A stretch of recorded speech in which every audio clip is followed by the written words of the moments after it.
मेरे प्यारे सभी मित्रों को मेरा यानी संजीव कुमार का नमस्कार। उम्मीद करते हैं आप लोग मस्त एकदम होंगे, पढ़ाई कर रहे होंगे और क्वेश्चन का जो है उनको लगाए होंगे, समझे होंगे और कोई दिक्कत हो तो फिलहाल जो जिनको था उन्होंने बताया, समझा होगा। ठीक, तो आज हम बात कर रहे थे चक्रवृद्धि ब्याज के।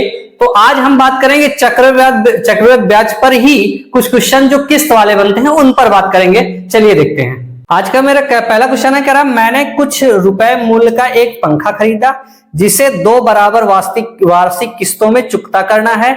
यदि दर 4% हो तो तथा प्रत्येक किस्त 1352 रुपए की हो तो उस पंखे का मूल्य क्या होगा, ये हमें बताना है। क्या करना है, ये चीज हमें बतानी है। देखते हैं क्या होता है। ठीक, अब सबसे पहली चीज हम क्या करें भाई, सबसे पहले इसको फॉर्मूले से देखते हैं। तो अगर P बराबर एक फॉर्मूला है M1 + R अपॉन 100, ये हो जाएगा। फिर दूसरा है M1 + R अपॉन 100 की पावर 2। 2 किस्तें हैं तो ऐसी बढ़ेगी। अगर तीसरी किस्त होती तो M प्लस यहां क्या कर देते, M अपॉन 1 + R अपॉन 100 की पावर 3 ऐसे कर देते। ठीक, लेकिन तीसरी किस्त नहीं है तो हम इसको ऐसे इतना ही रखेंगे। 2 कितना रखेंगे, हम 2 ही रखेंगे। ठीक, कितना रखेंगे, 2 रखेंगे। तो यहां किस्त की वैल्यू कितनी दी है, 1352 रुपए किस्त की वैल्यू दी है। 1 प्लस दर कितनी है, 4 बटे में हो जाएगा 100 ब्रैकेट क्लोज। फिर यहां हो जाएगा 1352, फिर 1 + 4 बटे 100 की पावर 2। ठीक, ये बन गया। इसको सॉल्व कर लेते। 4 एकम 4, ये 25 हो जाएगा। 4 एकम 4, ये 25 चुको, यानी यहां भी 25 हो जाएगा। तो इसको हम सॉल्व करेंगे तो कितना हो जाएगा, 1352, ये 25 एकम 25 एक 26, यानी बटे में क्या हो जाएगा, 26 बटे 25, तो 25 घूम के ऊपर चला जाएगा, यहां 25 हो जाएगा। यहां 1352 तो होगा ही होगा। फिर यहां वही 25 बटा 26, 26 बटा 25 है तो 26 का 26 676, कितना 676 हुआ, कितना 676। फिर अब क्या होगा, 25 25 हम 625 कहां चला जाएगा, ऊपर चला जाएगा। कितना है, 625 भाई 26 676, 676 नीचे 625 ऊपर। अब इनको काटना चाहो तो काट लो। 13 से काटना, 13 से काट देंगे। 13 दूनी 26, 13 एकम 13 है ना, 13 चौको 52, 104 हो गया। फिर 2 से काटेंगे, ये आ जाएगा 52। कितना हो जाएगा, 52 आ जाएगा। ठीक, फिर इसको काट देंगे। अब यहाँ 52 आ गया तो 26 से जब इसको काटेंगे तो यहाँ 26 हो जाएगा, यहाँ 52 तो हो ही जाएगा। ठीक, अब 26 एकम 26, 26 दूना 52, ये बन गया। अब यहां बचा कितना, 52 गुणे 25, तो 25 दूना 50 और 25 पंचे 125, 125 वो हो गया। और बचा कितना, 25 दूना 50, 5 बचा था। 25 पंचे 125 यानी कितना हो गया, 130। कितना बन गया, 130 यानी 1300। ये कितना हो गया, 1300। अब इसको करेंगे 625 दूना कितना हो जाएगा, 5 दूनी 10, 6 और 2 दूनी 4, 1 5 और 6 दूनी 12, 1 12, कितना हो जाएगा, 12 ही हो जाएगा। कितना, 1250। यानी उसकी मूल कीमत कितनी हो गई, 5032 5 और इधर हो जाएगा 2, यानी 2550 रुपए। इसकी मूल कीमत कितनी हो गई, 2200। इनको जोड़ेंगे, 0 0 5 5 और 3 2 5, ये 2, 2550 हो जाएगा। कितना हो जाएगा, 2550 इसका आंसर हो जाएगा। ठीक, ये तो एक तरीका था फॉर्मूले से लगाने का। भाई ये फार्मूला पेपर में हो सकता है याद हो या ना हो। चलिए देखते हैं एक और तरीका, इसको समझने के एक दूसरे तरीके से प्रयास करते हैं। ये तरीका क्या है, इसी फॉर्मूले का कुछ कन्वर्जेड रूप है। क्या है, यहां दर दी है 4%। क्या दी है, दर हमारी 4% दी। 4% का मतलब हुआ क्या कि 4 बटे में 100, तो 4 एकम 4, ये हो जाए कितना, 25, यानी कितना हो गया, 1 बटे 25। दर कितनी हो गई, 1 बटे 25, यानी अगर वो 25 है तो उसका 1 भाग ब्याज के रूप में पड़ेगा। तो हुआ क्या, अब यहां पहली साल क्या होगा, 25, तो ब्याज कितना देना होगा, 26, यानी टोटल देना कितना होगा, 26। अब दूसरी साल मैंने वहां कहा था ना, दूसरी बार में स्क्वायर कर देंगे, तो यहां इसका स्क्वायर कर दो, क्या हो जाएगा, 625 और ये कितना हो जाएगा, 26 का स्क्वायर कितना, 26 का स्क्वायर क्या बताया, 676। यही तो होगा ना, 676 26 का स्क्वायर। यानी ये पहले साल का इंस्टॉलमेंट है, ये दूसरे साल का इंस्टॉलमेंट है, 2 साल के इंस्टॉलमेंट है। लेकिन यहां कह रहा है इंस्टॉलमेंट तो बराबर होने चाहिए, तो ये बराबर है नहीं, तो इसको क्या कर दो, 26 से गुणा कर दो। इसको भी क्या कर दो, 26 से गुणा कर दो। क्या कर दो, 26 से गुणा कर दो। तो ये इंस्टॉलमेंट हो गए बराबर, क्या हो गए, इंस्टॉलमेंट बराबर हो गए। तो मूलधन हमारा यही तो होगा ना, क्या होगा, मूलधन हमारा यही होगा, क्या होगा 26। अब इसको गुणा कर दे, 25 छक्का 150, 25 छक्का 150 और 25 दूनी 50, 10 60 5 65, यानी इसका मान कितना आ गया 650। इन दोनों को गुणा कितना आ गया 650 आ गया। इन दोनों को जोड़ लें कितना होगा 5 और 5 2 7 और 6 6 12, यानी 1275 रुपए इसका क्या होगा, मूलधन होगा।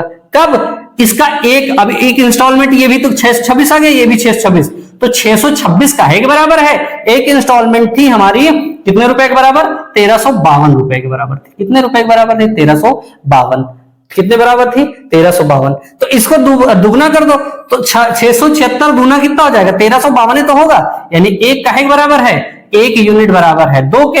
हमें क्या निकालना है, टोटल किस्त, तो टोटल किस्त क्या है 1275, टोटल मूलधन, ये किस्त नहीं, टोटल मूलधन, तो टोटल मूलधन कितना 1275। तो इस एक को क्या करें 1275 से गुणा कर दे, 1275 से ये हो जाएगा गुणा, कितना हो जाएगा 1275 से गुणा। तो 5 दूनी 10, 7 दूनी 14, 1 15, 2 दूनी 4 1 5 और 2 1 कम 2, कितना हो जाएगा 2250, कितना हो जाएगा 2250, यही आंसर हो जाएगा, क्या हो जाएगा यही आंसर। चलिए देखते हैं एक और क्वेश्चन इसी टाइप का। राम ने सोहन को कुछ रुपए 10% वार्षिक दर पर दिए, क्या दिए 10% वार्षिक दर पर उधार दिए, और रोहन ने क्या किया, सोहन ने 5324 रुपए की 3 बराबर किस्तों में सभी राशि का भुगतान कर दिया। उसने क्या किया 5324 रुपए प्रत्येक किस्त का भुगतान कर दिया।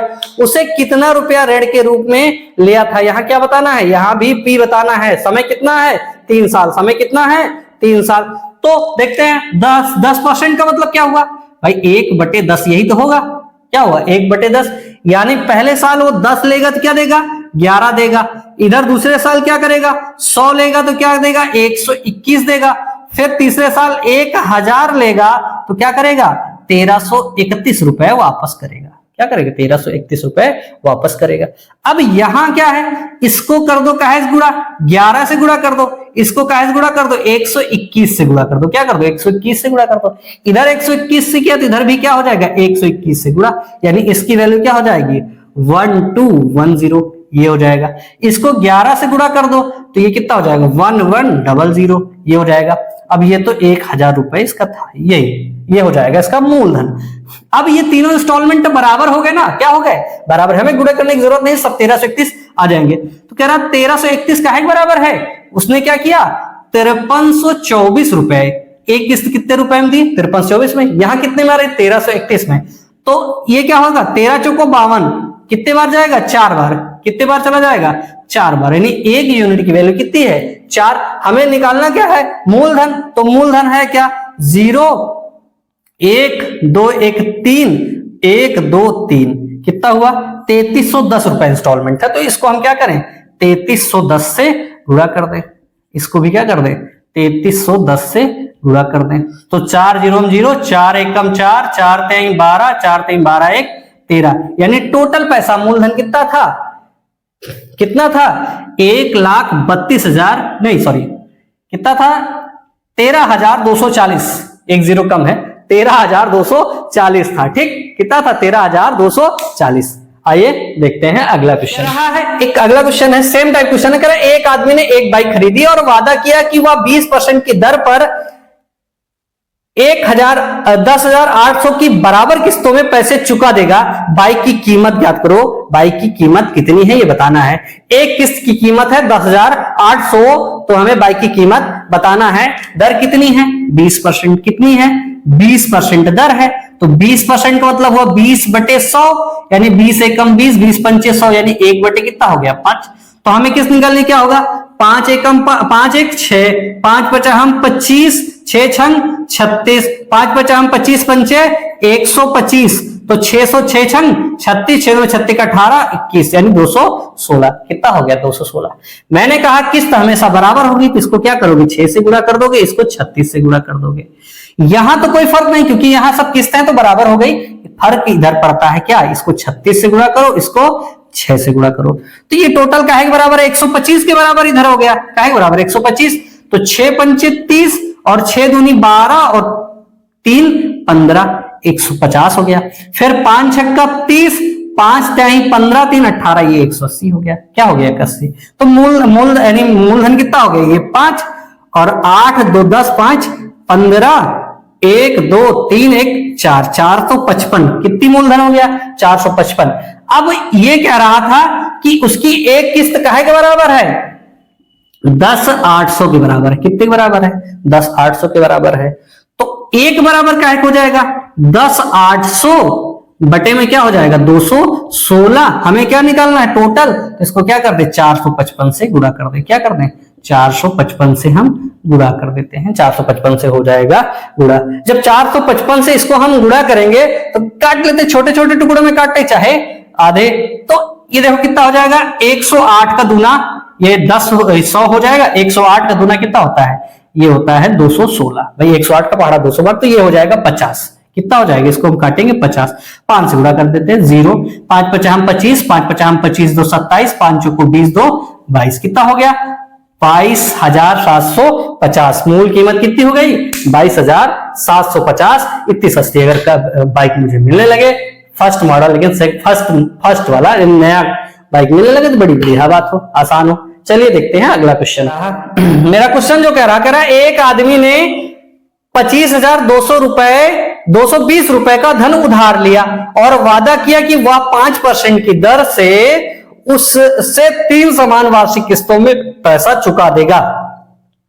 प्रत्येक किस्त की कीमत ज्ञात करो। ये बताना है भाई, हमें क्या बताना है? यही बताना है। तो चाहे तो उस मेथड का यूज कर दो, लेकिन हमें ज्यादा यही आसान पड़ेगा। क्या 5% बराबर कितने हो गया? 1/20 के बराबर हो गया। ठीक, क्या हो गया? 1/20 यानी 5/100, 5/100। तो 5 एकम 5, 5 दूनी 10, 1/20 हो गया। यानी पहले साल वो 20 लेगा, 21 चुकाएगा, फिर 400 लेगा, तो 421 का स्क्वायर कितना होता है? 21 का स्क्वायर हो जाएगा 441, ठीक है ना। फिर ये कितना हो जाएगा? 800, 8000। फिर 21 का क्यूब हो जाएगा 9261 रुपया, ये हो जाएगा। तो हमें करना क्या है? क्योंकि किस्त बराबर ही चुकानी है, तो यहां हमें 21 से गुणा करना होगा, यहां हमें 441 से गुणा करना होगा। तो यहां 441 से गुणा कर दो। क्या कर दो? 441 से गुणा कर दो, और यहां 21 से गुणा कर दो। किस्त हो गई बराबर क्या? 9261, ये हमारे बराबर हो जाएगा। अब इसका कर लेते हैं गुणा। 0 लगा दो, 2 एकम 2, 2 चौको 8, 2 चौको 8, यानी 8820 रुपए उसे देने होंगे पहले वाले में, मतलब इतना और होगा। ये कितना हो जाएगा? 00 लगा दो, 4 एकम 4 और 4 दूनी 8, यानी 8400 इधर हो जाएगा। 8000 तो हमारा उधर था। तो टोटल कितना हो गया? मूलधन 300, ये 2, 8 4 12 की 2, 8 त्रिक 24 1 25, कितना हो गया? 2520 रुपए इधर हो गया। और किस्त की कीमत ये पता चल गया, हमें किस्त पता करनी है। धन कितना दिया है? धन दिया है 25,220, यही दिया है भाई। तो एक गुना है, इसका भी एक गुना कर दो। इसका एक गुना है ना, गुणा करने भाग करने जरूरत, इसको 1 से गुणा करती है, 1 हो गया। इसको भी 1 से गुणा कर दो, कितना हो जाएगा? 9 2 6 1, यही इसका आंसर हो जाएगा। ठीक, ये इसका आंसर हो जाएगा। चलिए देखते हैं अगला। एक आदमी ने 30% वार्षिक दर से, कितनी दर से? 30% वार्षिक ब्याज की दर से क्या लिया? 3000 रुपए बैंक से लिया। कितना लिया? 3000 रुपए बैंक से लिया। और हर साल वो क्या कर रहा है? 1000 रुपए जमा कर रहा है। 1000 रुपए वो हर साल जमा कर रहा है। कितने साल तक? 3 साल तक। क्या कर रहा है? 3 साल तक 1000 रुपए जमा कर रहा।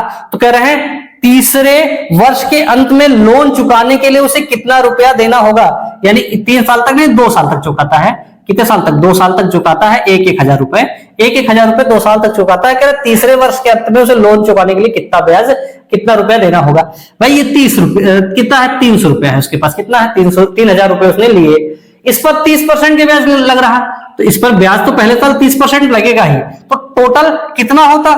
तो 30 का 30 यानी कितना हो जाएगा? 3 त्रिक 9, 900 रुपए उसे चुकाना होगा। कब? 1 साल के अंत में। तो 1 साल के अंत में और एक्स्ट्रा ब्याज यानी 3900, उसे टोटल कितने रुपए देने होंगे? 3900 रुपए देने होंगे। लेकिन उसने कहा नहीं भाई 3900 रुपए नहीं है मेरे पास, 1000 रुपए उसने जमा कर दिए। क्या किए? 1000 जमा कर दिए। तो कितना बच गया? 2900 रुपए। क्या बचा 2900 रुपए। फिर उसने चूंकि 1 साल फिर आगे गया, इस पर भी अब ये क्या होगा 30% दूसरे साल के लिए मूलधन का काम करेगा। काहे काम करेगा? मूलधन का काम करेगा। तो इसका भी हम क्या निकालें 30%, तो इसका 30% क्या होगा 0, 9 त्रिक 27 और 3 दूनी 6 और 6 दो 8, 870 रुपए और ब्याज लग जाएगा। ये प्लस हो रहा, ये माइनस, ठीक। और ब्याज लगा तो ब्याज लगा कितना हो जाएगा 0, 7, 9, 8, 17, ठीक, 7, 2, 1, 3 यानी 3700 रुपए उसे देने पड़ेंगे, ठीक। कितने साल में? 2 साल के बाद। लेकिन फिर उसने क्या किया, अब ये फिर से 1000 रुपए दे दिया और अब आ गया कितना 2770 रुपए। अब अगला जो ब्याज लगेगा इसी 2770 पर लगेगा, यानी इसका 30% लेंगे। तो 30% क्या होगा 3, 7 त्रिक 21, 7 त्रिक 21 और 23 और 3 दूनी 6, 2, 8 यानी 831 रुपए और देना पड़ेगा। एक हो जाएगा 7, 3, 10 हो जाएगा, 8, 7, 15, 1, 16 हो जाएगा, इधर 2, 1, 3 यानी 3601 रुपए उसको देकर लास्ट में उसका ब्याज चुकता कर देना होगा, ठीक ना। उम्मीद करते समझ में आएगा भाई। ये इंस्टॉलमेंट का क्वेश्चन नहीं, मतलब इसमें कहा कि एक फिक्स राशि है, इंस्टॉलमेंट है, 1-1 रुपए का 2 इंस्टॉलमेंट दिया। इधर क्या किया 1-1 के 2 इंस्टॉलमेंट उसने दिए, तीसरे साल पूरा पैसा देके खत्म कर दिया मामला, ये इसका हो जाएगा, ठीक। ये बात आप समझे होंगे, ठीक। उम्मीद करते हैं आज का वीडियो आपको पसंद आया होगा और आप इसको प्रैक्टिस कर रहे होंगे। प्रैक्टिस करते रहिएगा, जैसी भी हो कोई दिक्कत हो तो हमें बताते जरूर रहिएगा। तो आप लोग जो है अगर वीडियो पसंद आया तो लाइक करिए, शेयर करिए, सब्सक्राइब करिए और अगर और कुछ जानना हो, कोई दिक्कत हो तो एसएसओ डिस्कस ग्रुप है उसको ज्वाइन करिए। अगर आप ज्वाइन करते तो अच्छी बात है, ठीक है। तो आज के लिए इतने रखते हैं, मिलते हैं अगले वीडियो में। तब तक के लिए नमस्कार। पढ़ाई लिखाई अच्छे से करते रहिए। जय हिंद।